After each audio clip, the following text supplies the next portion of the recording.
Welcome to Lasea class. I am your teacher, Jan Lasea.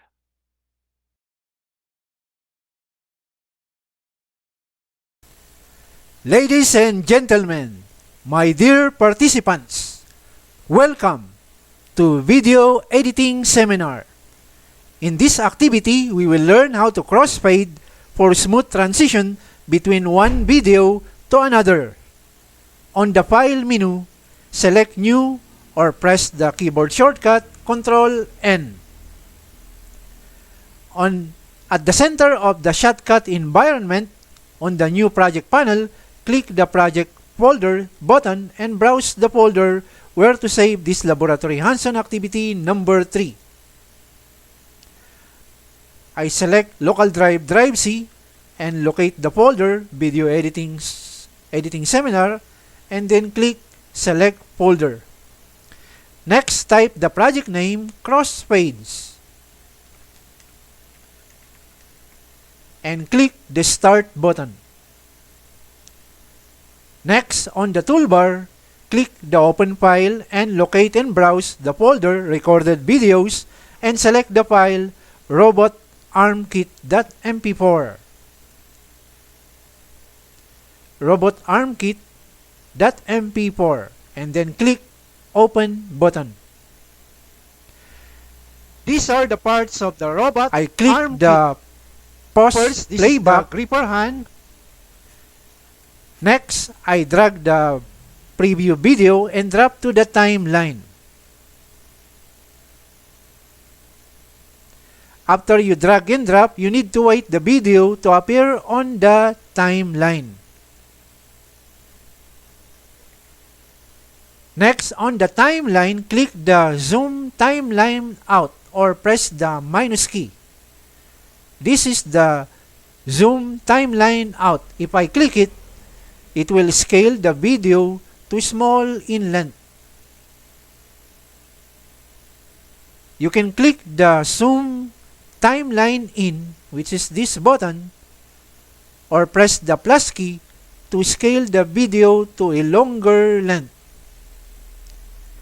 Let us scale the video to a short length by clicking the Zoom Timeline In. Zoom Timeline Out.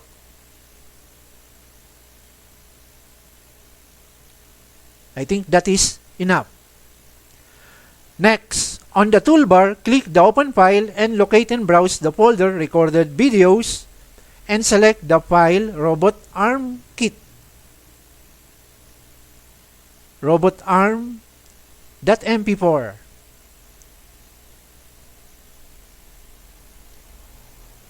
I click the pause playback button.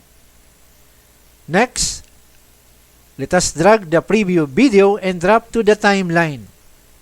I will drag this preview video and drop it on the timeline.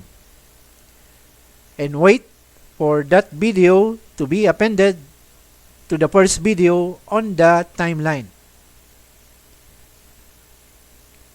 On the timeline, drag the second video, which is the robot arm, and drop to the first video and overlap it. This is the first video. If I left click it, it is highlighted in red rectangle.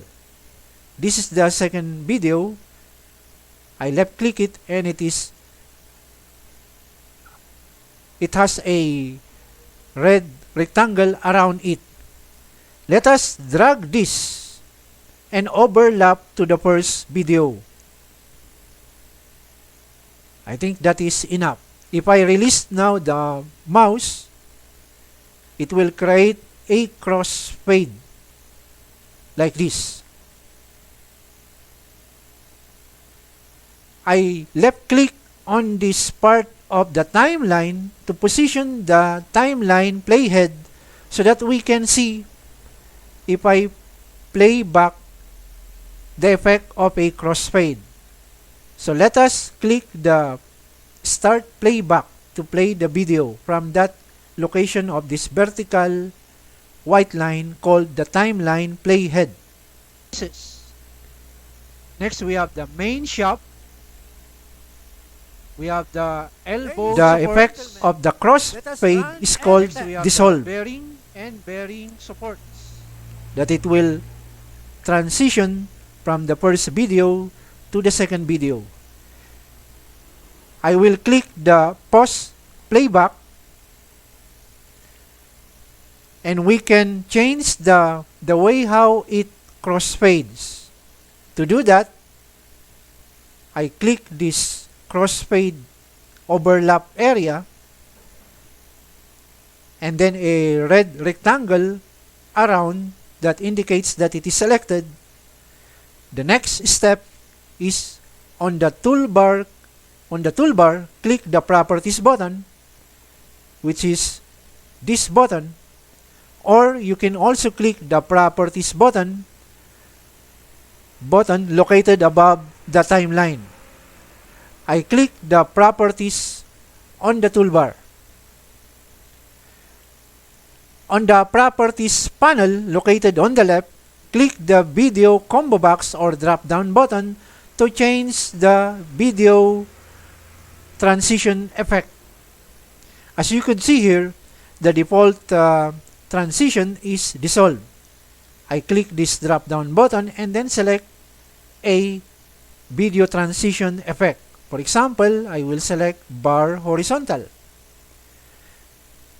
To see what is the effect of that transition called bar horizontal, let us left click here to position the playhead where we are going to start to play and observe the bar horizontal crossfade.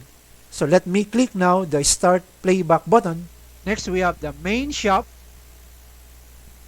We have the elbow, and this is the bar horizontal. Next, we have the crossfade transition. Bearing supports. I click the pause playback,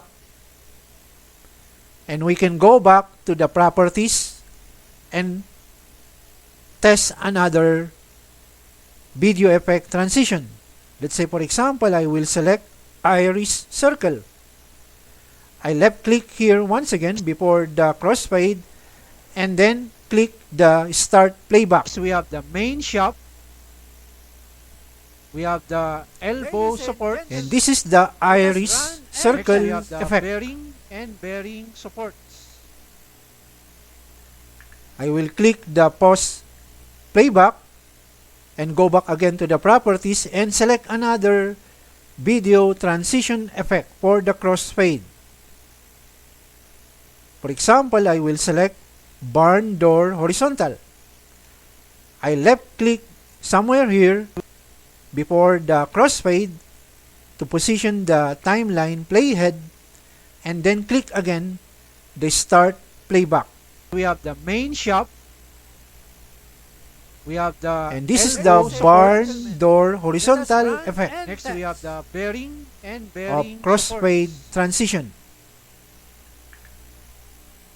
I click the start, pause, playback, and then let us now save our project by clicking the save button, or you can press the keyboard shortcut Ctrl S.